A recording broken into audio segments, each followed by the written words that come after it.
ठीक है।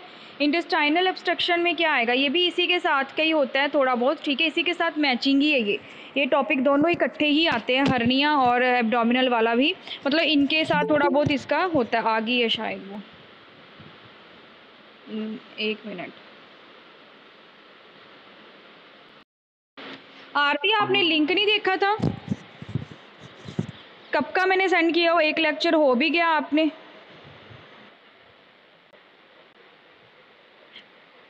शाबाश शाबाश। चलो अभी नेक्स्ट जो लास्ट टॉपिक है आपका डाइजेस्टिव सिस्टम का, एब्डोमिनल ऑब्स्ट्रक्शन। आपके जो सिलेबस में नाम दिया हुआ है ऑब्स्ट्रक्शन दिया हुआ है, ए से स्पेलिंग है उसके, वो नहीं आने उसके स्पेलिंग, ऑब्स्ट्रक्शन होता है इंटेस्टाइनल ऑब्स्ट्रक्शन। इसमें क्या होता है कि हमारे जो एब्डोमिनल वाला जो एरिया होता है ना, वहाँ पे ऐसे लगता है जैसे ना बॉल, एब्डोमिनल बॉल साउंड भी इसको बोलते हैं। होता क्या है, ऐसे हमारे पेट में ना, हमारे जो एब्डोमिनल वाला जो एरिया होता है वहाँ पे ऐसे लगेगा हमें कि जैसे कोई साउंड आ रही हो।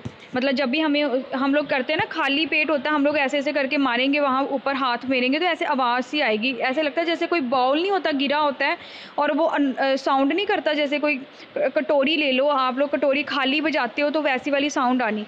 तो वो वाली कंडीशन कब होती है हमारे एब्डोमिनल वाले पार्ट की, तो मैकेनिकल ऑब्स्ट्रक्शन जो इसमें होती है, मतलब कुछ ना कुछ ऐसा होता है कि मैकेनिकली हमारा जो स्ट्रक्चर होता है अंदर इंटरनली वो इफ़ेक्टेड होता है, ठीक है।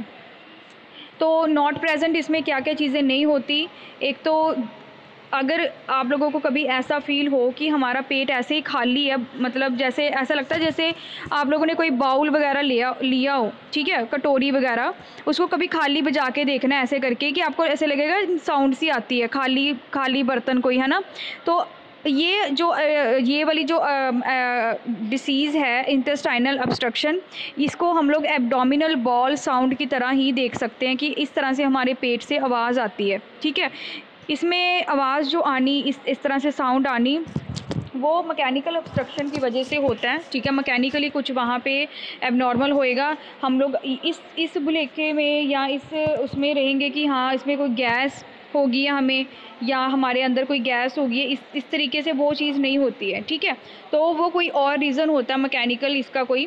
तो इसमें हम लोग क्या क्या करेंगे वो चीज़ें मैंने यहाँ पे मेंशन की हुई हैं, हमने देखनी है जो। अब नीचे आते हैं कि ऑब्स्ट्रक्शन क्या होता है, डायनेमिक पैरास्टाइलिसिस, मैकेनिकल ऑब्स्ट्रक्शन। मेनली इसमें क्या होता है, जो हम पैरास्टाइलिसिस होती है हमारी ईसोफेगस में, वहाँ पे कुछ कह लो कि खराबी आ जानी, वहाँ पे कुछ एबनॉर्मेलिटी आ जानी, वहाँ पे ऐसे हो जाना कि जो हम लोग खाना खाएंगे वो नीचे तक जाएगा ही नहीं, या फिर ऐसे हो जाएगा कि हमें वापस पीछे की ओर ही आ जाएगा, या कुछ जो हमारी पैरिस्टाइलिसिस होती है हमारे उसमें क्या बोलते हैं ईसोफेगस में, वहाँ पे कुछ मैकेनिकली वो सपोर्ट ही ना करे, ठीक है। इसको बोलते हैं डायनेमिक ऑब्स्ट्रक्शन। और डायनेमिक ऑब्स्ट्रक्शन क्या होती है, paralytic ileus non propulsive mesenteric vascular obstruction और सीडो ऑब्स्ट्रक्शन, ये सारी की सारी इसी के अंडर आती हैं। अब ये 1 बाय 1 हम लोगों ने डिस्कस करनी है क्या होती हैं, ठीक है। अब डायनेमिक ऑब्स्ट्रक्शन में क्या होता है, पेन होएगी, हमें वॉमिटिंग होएगी, डिस्टेंशन होएगी, मतलब कि हमारे जो ऑर्गन्स होते हैं वो प्रॉपर तरीके से वर्क नहीं कर पाएंगे, अब्सोल्यूट कॉन्स्टिपेशन होता है, कब्ज रहनी हमें हमेशा, इस तरह की कंडीशन होएगी। Two small gut, high low large gut, मतलब कि हमारी जो गट्स होती हैं, ठीक है, जो हेल्प करती हैं डाइजेशन में, वो या तो काफ़ी ज़्यादा हाई हो जाएंगी या लार्ज होएंगी या स्मॉल हो जाएंगी, इस तरह से उनका लेवल जो है हाई लो स्मॉल ऐसे करके होता जाएगा। ये जो कंडीशन होती है डायनेमिक ऑब्स्ट्रक्शन, एक्यूट भी हो सकती है, हमें सडनली भी हो सकती है, और क्रॉनिक मतलब कि काफ़ी लंबे टाइम तक भी चल सकती है ये वाली कंडीशन। उसके बाद इंटैक्ट वेस्कुलरिटी, मतलब जो इसमें वेस्कुलर सिस्टम होता है हमारा, वो भी काफ़ी ज़्यादा सिंपलेस्ट वे में ही रहेगा, ठीक है। ज़्यादातर कई बार क्या होता है कॉम्प्लेक्सिटी हो जाती है, तो कॉम्प्रोमाइज़ वेस्कुलरिटी ये वाली कंडीशन भी हमारे अंदर हो सकती है, मतलब जो अब हमें डायनेमिक ऑब्स्ट्रक्शन वाली कंडीशन फेस करनी पड़े तो इंटेस्टाइनल में ये ऑब्स्ट्रक्शन होने के डिफरेंट कारण होते हैं, डिफरेंट कॉजेज़ हैं। पहला तो एडिशन, जब भी कोई खाना खाए तो वो वहाँ पे अडेयर कर गया, नीचे तक गया ही नहीं, तो इसका मेन रीज़न तो सबसे ज़्यादा यही वाला है, एडिशन हो जाने की खाना और ईसोफेगस में कहीं पे वॉल पे चिपक जाना, ठीक है। फिर आता है इन्फ्लामेटरी रीज़न, इन्फ्लामेटरी कारण जो है ये भी काफ़ी है इसमें, इसका ऑब्स्ट्रक्शन का, ठीक है। इन्फ्लामेशन हो जाती है वहाँ पे।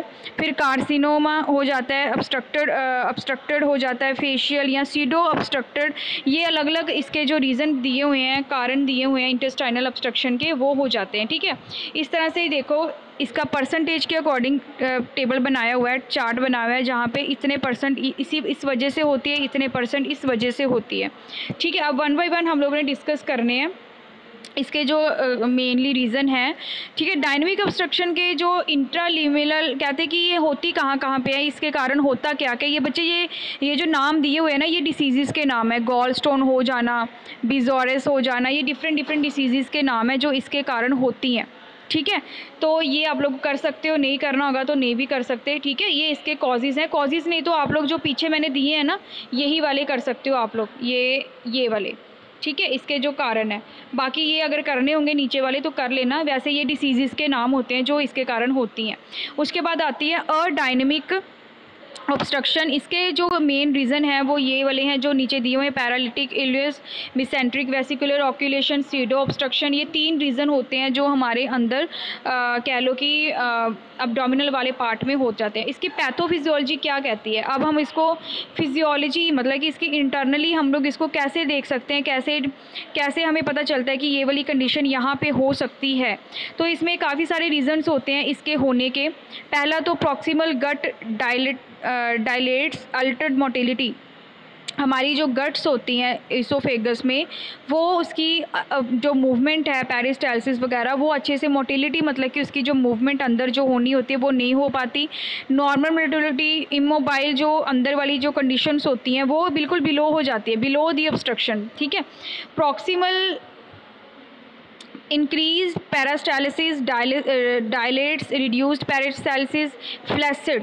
ये काफ़ी सारे रीजंस हैं। अगर हमारी पेरिस्टालसिस इंक्रीज़ हो जाए, डिक्रीज़ हो जाए, रिड्यूस हो जाए, या उसमें कोई किसी तरह से मतलब कह लो कि अब नॉर्मल कुछ कंडीशंस फेस हो जाएं तो उस वजह से भी हमें हो जाएगी।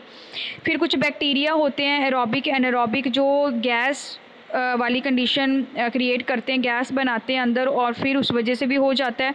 जो फ्लूइड है, फ्लूइड जैसे कि डाइजेस्टिव जूसेस होते हैं, जैसे बाइल जूस, पैनक्रियाटिक जूस वगैरह, ये भी जो सिक्रीट होते हैं वो भी उसके कारण भी हमें ये वाली कंडीशन फेस करनी पड़ सकती है। फिर डिहाइड्रेशन हो गया, अगर हमारी प्रॉपर तरीके से हमारे अंदर वाटर नहीं जा रहा, इलेक्ट्रोलाइट्स इम्बैलेंस हैं, तब भी ये कंडीशन हो सकती है।